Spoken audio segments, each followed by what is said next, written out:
1장 31절입니다. 로마서 1장 31절입니다.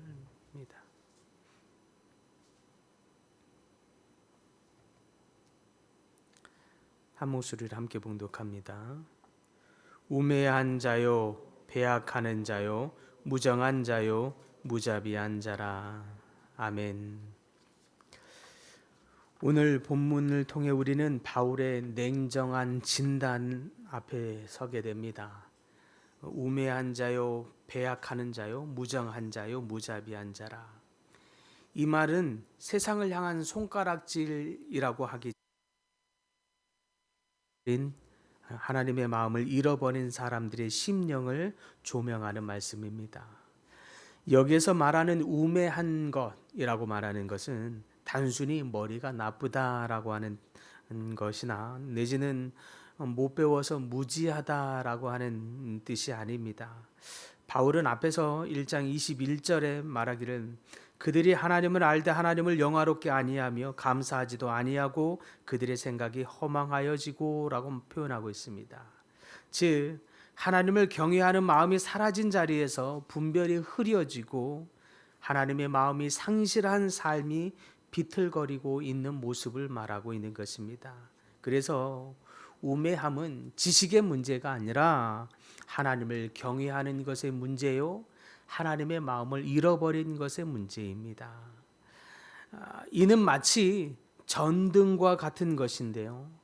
전등이 아무리 밝아도 콘센트에서 빠지면 그 빛을 잃어버리고 금세 어둠이 찾아오는 것과 같습니다. 정보가 늘어나고 또 기술이 아무리 발전해도 하나님과의 이 연결이라고 하는 이 경외함이 잃어버리면 경외함이라고 하는 이 콘센트가 빠지듯이 빠지게 되면 우리는 전등의 불이 꺼진 것과 같이 꺼지게 된다는 것입니다. 그 순간 어둠이 가득하게 되고 삶의 방향을 잃게 되는 것, 이것이 바로 우매함이죠. 그럼에도 불구하고 사람들은 그 심령에 하나님을 향한 이 경외함이라고 하는 이 콘센트가 빠진 줄도 모르고, 그래서 자기 삶에 심령이 어두워진 줄도 모르고 여전히 자신의 생각, 자신의 뜻, 자신의 경험에 비추어서 사람들을 인도합니다. 사람들을 권면하죠. 마치 소경이 소경을 인도하듯 하고 있는 것입니다. 이것을 본문은 우매함이라고 말하는 것입니다. 하나님을 경외하는 이 경외가 빠진 지식은 길을 비추지 못합니다. 경외함이 빠진 지식은 하나님의 마음이 없는 상태로 육체의 생각, 육체의 지식, 육체의 경험만 남아있게 됩니다. 하나님의 마음도 모른 채 육체의 생각과 지식으로 인도하니 그 인도하는 말과 생각들이 다들 딱딱하고 메마르고 무정하고 무자비함으로 다음에 이것들로 나타나게 됩니다. 결국 관계가 삐끄덕거리고 깨어지는 상태로 결과를 맺습니다. 그래서 오늘 우리에게 필요한 것은 더 많은 지식이나 더 많은 데이터가 아닙니다. 더 많은 육체의 지식이나 경험이 아닌 것입니다. 우리가 그냥 자연스럽게 경험이 쌓여지면 지혜롭게 되는 것이 아닌 거지요. 경험이 곧 모든 지혜를 말하는 것이 아닙니다. 그것은 그냥 경험이에요. 하나님이 말하는 지혜는 이것과 다른 것입니다. 하나님을 다시 경외하는 마음, 이 경외하는 마음에서 나오는 것, 이것이 참 지혜입니다. 이것이 오늘 본문을 통해서 바울이 인간의 죄를 하나하나 꼬집고 있는 이유이기도 합니다. 바울은 이 경외하는 마음이 상실될 때에 어떤 열매를 맺고 있는지를 지금 말하고 있는 거지요. 우매함이요, 또 배약함이요, 무자비함과 무정함이라고 말하고 있는 것이요. 지금 하나님의 마음을 잃어버리고 하나님을 경외함을 잃어버림, 그래서 하나님을 인정하지 않게 될 때 그 생각은 허망하여져서 육체의 어리석음만 남아 있게 되는 이 우매함은 이거라 하면 또 하나는 그런 상태에서는 하나님의 언약, 하나님의 약속을 깊이 생각하지 아니하는 배약의 상태로 나타나게 된다고 말합니다. 이 배약은 우리를 향한 하나님의 약속, 우리를 향한 하나님의 계획, 하나님의 섭리가 작아 보이는 마음이에요. 그래서 우리를 향한 하나님의 계획, 이것보다 무엇이 더 크게 여겨지는 것입니까? 지금 이 상황의 곤란함, 지금 이 상황이 어그러진 상태, 이것만 보이게 되는 거예요. 그래서 견디지 못하는 마음, 분내는 마음, 이것에 대해서 열내는 마음만 있는 거예요. 이 어그러진 상황 속에 하나님의 뜻하신 섭리와 이 계획, 뜻이 있는 것을 보지 못하는 거예요. 심지어 바울도 저 로마로 서바나로 가고자 했으나 하나님이 그 일을 막는데 왜 하나님 그 일을 내가 놀러 가고자 했습니까? 하나님의 복음을 위하여 가고자 했습니다. 그런데 어찌하여 막습니까? 라고 흥분하고 열내고 그랬다면 어리석은 일이겠죠. 그럼에도 불구하고 바울은 하나님이 그 속에 계실 하나님의 약속, 뜻을 바라봅니다. 이것이 하나님의 약속을 소망하는 마음이요, 약속을 신뢰하는 마음입니다. 그런데 이 은혜가 떨어지고 또 이 언약을 소망하고 약속을 신뢰하는 마음이 없으면 배약의 형태로 나타나는 것입니다. 그 상황이 어그러진 이 상태만 보이는 것입니다. 그 속에서도 계시는 하나님의 섭리와 약속은 보이지 아니하고, 어그러진 상황, 안 되고 있는 것 같은 이 답답함, 여기에 대한 분냄과 여기에 대한 분석과 여기에 대한 비난만 남아있게 되는 것이죠. 우리의 신앙은 언약에 대한 신앙이에요. 언약을 믿는 믿음의 신앙, 우리가 믿고 있는 복음의 신앙인 줄 믿으시기 바랍니다. 상황이 잘 풀리고 있는 것에 대한 믿음, 이것이 믿음이 아닌 것입니다. 우리 눈에 보이기에는 풀어지지 않는 것 같은데 그럼에도 불구하고 그 속에서도 일하실 하나님을 기대하는 것, 그것이 언약에 대한 믿음입니다. 그런데 경외함이 상실되면 이 언약이 보이지 않고 이 섭리가 보이지 않고 하나님의 일하심이 보이지 않는 채 이 상황이 어그러진 것에 대한 분냄과 속상함과 비난만 있는 것입니다. 이것을 배약이라고 말합니다.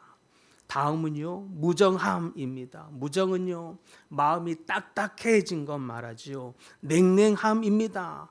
타인의 고통에 대해서는 별로 아랑곳하지 않는 둔감한 상태를 말합니다. 타인의 아픔 별로 아랑곳하지 않습니다. 타인의 기쁨의 마음에도 별로 같이 기뻐하는 마음도 별로 크지 않습니다. 도리어 시기하지요. 다른 사람의 잘됨을 별로 배아파합니다. 무정함을 의미합니다. 마지막으로 무자비함이라고 말합니다.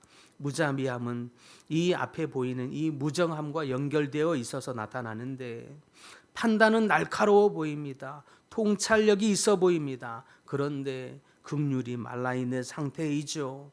그래서 딱딱하고 차가운 무자비함으로 이런 상태는 결국 공동체에 상처를 입힐 뿐입니다.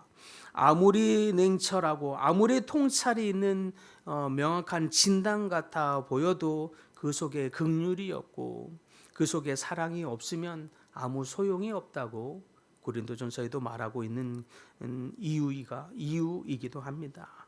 이는 사람의 형편과 상황, 그들의 연약함을 배려하지 않는 것입니다. 그것을 고려하지 않은 거예요. 아무리 좋은 일에도 사람의 연약함과 수준과 상태에 따라서 그것을 소화하고 그것을 받아들이고 그것을 끌어오고 따라오는 시간차가 있는 것인데 그것을 기다려주는 마음이 없는 거예요. 그래서 똑같이 적용해서 왜 그거밖에 되지 않았는지 무자비하게 잣대를 들이댑니다. 무자비하게 오직 율법의 기준과 원칙의 잣대만 들이대면서 거침없이 내치고 거침없이 잘라내고 거침없이 징계하고자 하는 마음이 있는 것, 이것을 무자비함이라고 말합니다. 이것들 모두가 하나님의 마음을 잃어버린 채 남아있게 되는 육체의 생각, 육체의 뜻, 이런 상태를 말합니다. 이런 상태의 가정, 이런 상태의 공동체는 늘 말만 많고 비난과 수근수근함과 분노가 빠르지만 감사와 자비는 느린 법입니다. 경애가 빠진 자리에 자연스러운 결과라 할 수 있겠습니다. 그렇다면 길은 어디로 가야 하겠습니까? 길은 어디입니까? 어떻게 해야 되는 것입니까? 해답은 우리가 너무나 잘 알듯이 단순합니다. 더 큰 분노요, 더 큰 날카로운 비난도 아닙니다. 더 명확한 통찰에 있는 것도 아닙니다. 더 날카로운 분석에 있는 것도 아니고 더 스스로를 자책하며 결심한다고 되는 일이 아닙니다. 복음이 길입니다. 콘센트에서 빠져 있는 전등에 다시 콘센트를 꽂아 연결하듯이 우리가 하나님을 경외하기로 결단하는 데 있습니다. 경외함을 회복하는 것입니다. 그 순간 어둠이 물러나고 지혜와 신실과 사랑과 자비가 우리 삶 안에, 우리의 심령 안에 흘러 들어오게 될 줄 믿습니다. 성경은 예수 그리스도를 하나님의 지혜라고 말합니다. 예수 그리스도가 우리 속에 계시는 것이 지혜이고 그 지혜가 우리의 심령을 밝히는 등불이 될 줄 믿습니다. 그분 안에서 하나님은 자기 백성에게 신실하셨고 큰 사랑과 긍휼을 나타내 주셨습니다. 십자가는 하나님의 경외 받으실 영광이 가장 밝게 드러나는 자리였으며 동시에 우리의 우매와 배악과 무정과 무자비함이 심판받은 자리입니다. 부활의 주님께서 성령을 보내셔서 우리 안에 다시 경외함을 일으키시고 그 경외에서 흘러나오는 지혜와 신실과 사랑과 자비를 빚어내십니다. 그러므로 오늘 말씀의 초점은 분명합니다. 하나님을 다시 경외하십시다. 하나님을 경외함으로 하나님의 마음이 또 하나님의 뜻이 우리 심령 안에 또 우리 공동체 안에 부어지도록 기도해야 합니다. 어떤 일도 어떤 판단도 하나님의 마음이 제외된 하나님의 마음을 간과한 채 내리는 판단과 기준은 인간의 우매함이요 배악이요 무정함이요 무자비함입니다. 그러나 우리 속에 하나님을 경외하는 마음이 회복될 때에 질서가 돌아오게 될 줄 믿습니다. 그러면 우매함이 지혜로 바뀌게 되고 배악이 하나님의 약속에 대한 신실한 믿음으로 바뀌게 되며 무정함이 사랑으로 바뀌고 무자비함이 자비로움으로 바뀌게 될 줄 믿습니다. 이것이 바로 복음이 가져다주는 성품의 역전입니다. 그러므로 이 아침에 기도할 땐 주여 우리에게 하나님을 경외함을 회복하여 주시옵소서. 하나님의 언약에 대한 신실한 믿음을 회복하여 주시옵시고 무정함과 무자비함이 아닌 사랑과 자비로움으로 넘치게 하여 주시옵소서. 기도하십시다. 이 고백으로 함께 주님 앞에 나아갈 때 하나님을 경외하는 모든 분들이 다 될 수 있기를 간절히 축복합니다.